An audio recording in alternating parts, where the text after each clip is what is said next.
এবার পূর্ব বর্ধমান জেলায় লাগাতার বৃষ্টির জেরে হুড়মুড়িয়ে ভেঙে পড়ল প্রাচীন একটি বাড়ির একাংশ।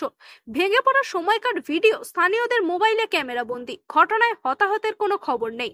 পূর্ব বর্ধমান জেলার বর্ধমান 2 নম্বর ব্লকের হাটগোবিন্দপুরের বেনেপাড়ার ঘটনার আকস্মিকতায় আতঙ্কিত স্থানীয়রা।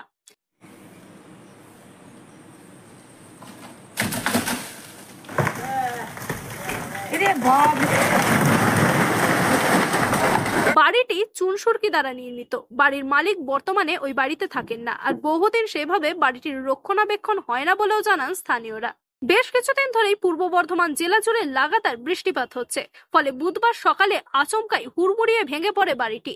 আর সেই মুহূর্তের দৃশ্যই ক্যামেরাবন্দি করেন স্থানীয়রা জানান, বেনেপাড়ায় চুনসুরকি দ্বারা নির্মিত ওই দোতলা বাড়িটি বহু প্রাচীন।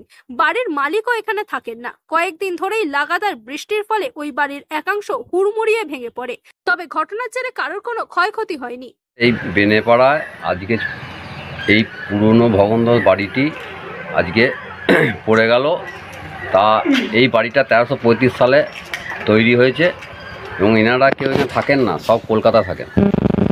তা ওনাদের ঘরে ফোন করা হয়েছে, জানানো হয়েছে, তা সত্ত্বেও ওনারা আজকে বোধহয় আসতে পারবেন না। আর এই রাস্তার রোডটা যাতে ক্লিয়ার হয় তার ব্যবস্থা আমরা পঞ্চায়েত মাধ্যমে করা হচ্ছে বা প্রশাসনের মাধ্যমে করা হচ্ছে।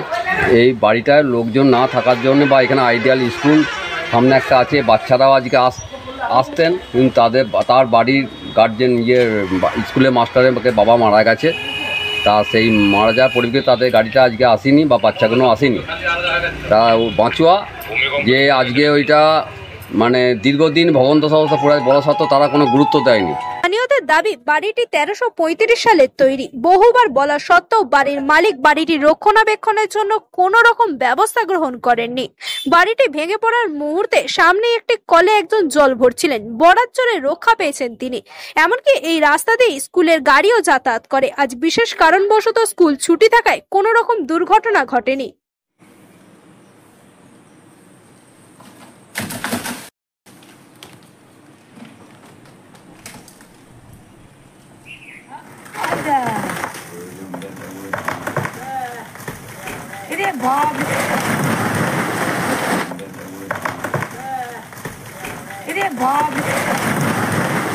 পূর্ব বর্ধমান থেকে সায়নী সরকারের রিপোর্ট, লোকাল 18 বাংলা।